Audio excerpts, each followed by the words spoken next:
दोस्तों, हमारी भारतीय संस्कृति में छोटी या बड़ी किसी भी तरह की पूजा को करने के कुछ निश्चित नियम निर्धारित किए गए हैं और इन नियमों का पालन करते हुए ही हमें पूजा पाठ करना चाहिए, क्योंकि तभी हमारी पूजा का कोई अर्थ होता है और हमारी आराधना का फल हमें मिलता है। दोस्तों, कई बार हम पूरी श्रद्धा और भक्ति से पूजा पाठ तो करते हैं, लेकिन फिर भी हमारी मनोकामना पूरी नहीं हो पाती है, हमारे कष्टों का निवारण भी नहीं हो पाता है और हमें मानसिक शांति भी नहीं मिल पाती है।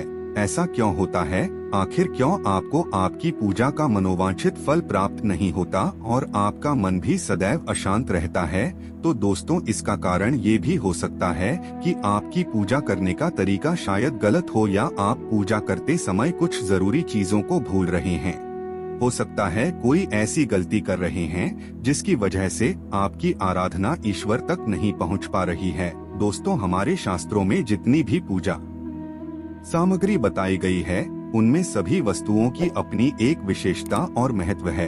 चाहे कुमकुम हो, रोली हो, चावल हो, कपूर हो या फिर धूप, दीप और नैवेद्य इत्यादि हो, जब भी हम विधि विधान से पूजा पाठ करते हैं तो इन सभी पूजा सामग्रियों का इस्तेमाल करने का एक विशिष्ट क्रम निर्धारित होता है और उसी क्रम का हमें पालन करना चाहिए। आज ऐसी कुछ बातें बताएंगे जो हमें पूजा करते समय सदैव ध्यान में रखनी चाहिए।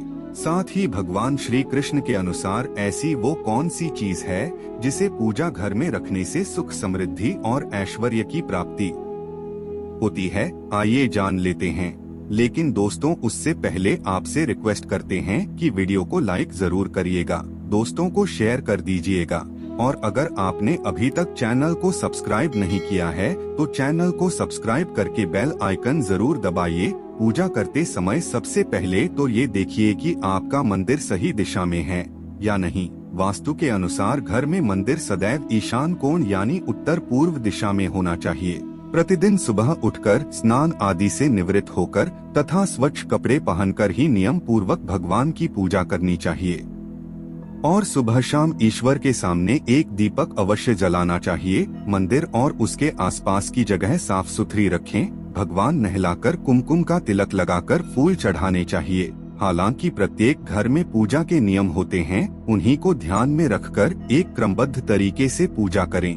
याद रखिए कि भगवान के नैवेद्य को कभी भी पूजा के पहले चखकर जूठा ना करें और साथ ही भगवान पर चढ़ाए जाने वाले फूलों को या फिर धूप, दीप, अगरबत्ती तथा अन्य किसी भी पूजा सामग्री को कभी भी सूंघकर नहीं देखना चाहिए। ये शास्त्रों की दृष्टि से बिल्कुल सही नहीं माना जाता। घंटी तथा शंख को लोग कभी भी और कैसे भी बजा लेते हैं, लेकिन ध्यान रहे कि पूजा करते समय घंटी तथा शंख आदि को बजाने के कुछ विशेष नियम है।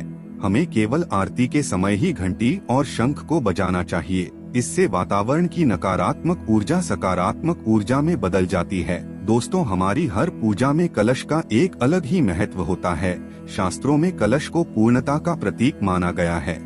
चाहे वो नारायण की पूजा हो, दीपावली या नवरात्रि का पर्व हो या फिर किसी भी प्रकार का उत्सव तथा मांगलिक कार्य हो, कलश की स्थापना किए बिना सभी अधूरा है।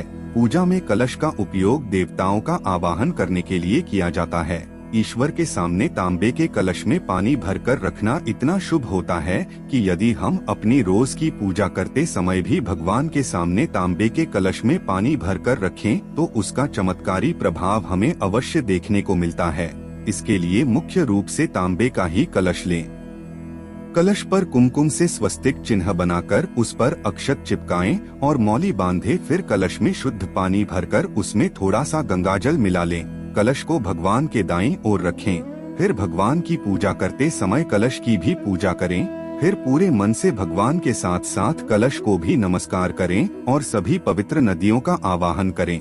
ये कलश और इसमें भरा हुआ पानी दूसरे दिन की पूजा तक ऐसा ही रहने दें और फिर पूरे में छिड़क कर बचा हुआ पानी तुलसी के क्यारी में डाल दें। यकीन मानिए, इस अभिमंत्रित जल से दिन भर एक सकारात्मक ऊर्जा निकलती रहती है, जिसके चमत्कार की वजह से आपका पूरा घर अद्भुत शांति से भर जाएगा। इसके पीछे शास्त्रों में अनेकों कारण बताए गए हैं। शास्त्रों में कलश को सुख और समृद्धि का प्रतीक माना गया है। जिस प्रकार जल ही जीवन है और कलश में हम जो जल भरकर रखते हैं उसकी पूजा करने से हमारा घर और आसपास का वातावरण भी जीवन से भरपूर और सुख समृद्धि से भर जाता है। तो दोस्तों, रोजाना आप भी अपने मंदिर में कलश में पानी भरकर अवश्य रखें। आपको इसका अवश्य लाभ होगा। दीपक जलाने के कितने ज्यादा फायदे आपको अपने जीवन में मिलते हैं और किस प्रकार आपको दीपक जलाना चाहिए, कौन सी दिशा में, जिससे आप बहुत ज्यादा तरक्की प्राप्त कर सकें और अपने जीवन में सभी बाधाओं को खत्म कर सकें। सबसे पहली बात तो आपको ध्यान में रखनी चाहिए कि अपने घर के मंदिर में रोजाना ही आपको दीपक जलाना चाहिए। कभी भी ऐसा होना चाहिए कि आपने दीपक ना जलाया हो, क्योंकि घर के मंदिर में रोजाना दीपक जलाना बहुत ही जरूरी होता है। इसी से आपके घर से सभी नकारात्मक ऊर्जा बाहर निकलती है। अगर आप कोई भी दीपक नहीं जलाते हैं घर के मंदिर में या अपने घर में शाम के समय, तो इससे आपके घर का वातावरण बहुत ज्यादा नकारात्मक तो होता ही है, आपके घर की परेशानी भी बहुत ही ज्यादा बढ़ने लगती है। घर का जो मुखिया होता है उसे बहुत ही मेहनत करनी पड़ती है। इसकी वजह से परेशानी, डिप्रेशन और टेंशन में घर का मुखिया पहुंच जाता है। शाम का समय हिंदू धर्म में बहुत ही ज्यादा महत्वपूर्ण माना जाता है और जो लोग शाम के समय कभी भी घी का दीपक या फिर तेल का दीपक अपने घर में नहीं जलाते हैं, तो उनके घर में सदैव ही मुसीबत बनी रहती है। यानी कि एक मुसीबत से निकलते हैं तो दूसरी मुसीबत में उससे पहले ही फंस जाते हैं और सदैव ही धन की समस्याएं, परेशानियां बढ़ती रहती है। उनके जो बच्चे होते हैं वो भी उनके खिलाफ होने लगते हैं, उनका कहना बिल्कुल भी नहीं मानते हैं।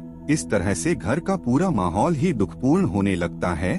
काफी लोग इन चीजों को मानते भी हैं, लेकिन जानते हुए भी उपाय कर नहीं पाते हैं, भूल जाते हैं। उन्हें इन चीजों से होने वाले नुकसान के बारे में पता नहीं होता है।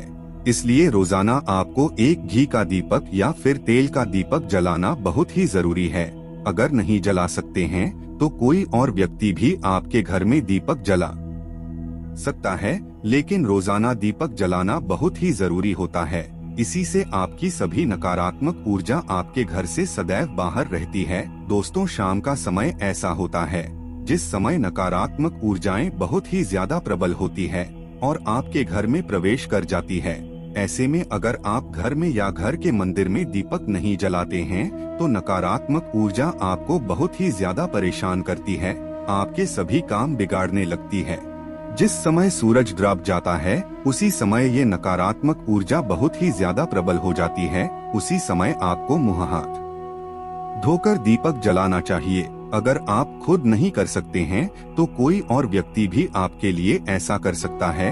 अब दोस्तों, जिस घर में बहुत सारे लोग बीमार रहते हैं या फिर बीमारी कभी भी ठीक नहीं होती है, तो ये भी एक संकेत होता है कि आपके घर में बहुत ही ज्यादा नकारात्मक ऊर्जाएं हैं, जो परेशान को, बीमारी को, मुसीबत को बहुत ही ज्यादा बढ़ा रही है।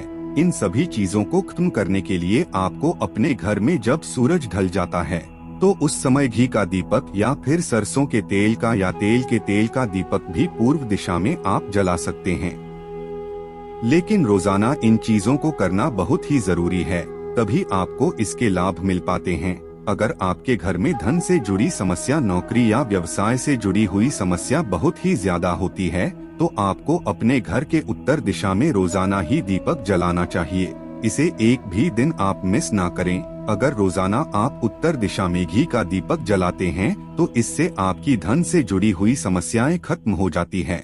जिन लोगों को नौकरी नहीं मिलती है उनको भी नौकरी मिलने लग जाती है। अगर वही व्यक्ति जिसको परेशानी है वही रोज दीपक जलाता है तो इससे मिलने वाले फायदे और भी ज्यादा हो जाते हैं। शाम के समय घी का दीपक या तेल का दीपक जलाना बहुत ही जरूरी होता है।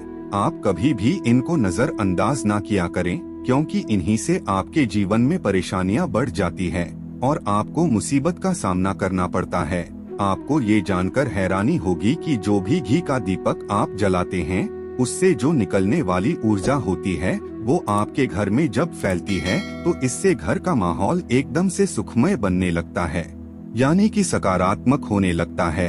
घर के सभी लोग शांति से रहने लगते हैं। इसी प्रकार से जो तेल का दीपक होता है ये भी जब जलता है तो इससे आपके आसपास जितनी भी नकारात्मक ऊर्जाएं वो खत्म हो जाती है, क्योंकि इन दीपकों से निकलने वाली जो ऊर्जाएं होती हैं धुआं होता है वो नकारात्मक ऊर्जा को बाहर निकालता है और आपके आसपास के ऊर्जा को सकारात्मक बनाता है, तो ये बहुत ही जरूरी चीजें हैं। शाम के समय कभी भी आप इन चीजों को मिस ना किया करें, तभी आप अपने जीवन में सफलता पा सकते हैं और आपकी जितनी भी मनोकामनाएं हैं वो भी पूरी होती है। आज के लिए बस इतना ही, लेकिन जाने से पहले अगर वीडियो अच्छा लगा हो तो एक लाइक अवश्य कर दें और चैनल को सब्सक्राइब कर लें।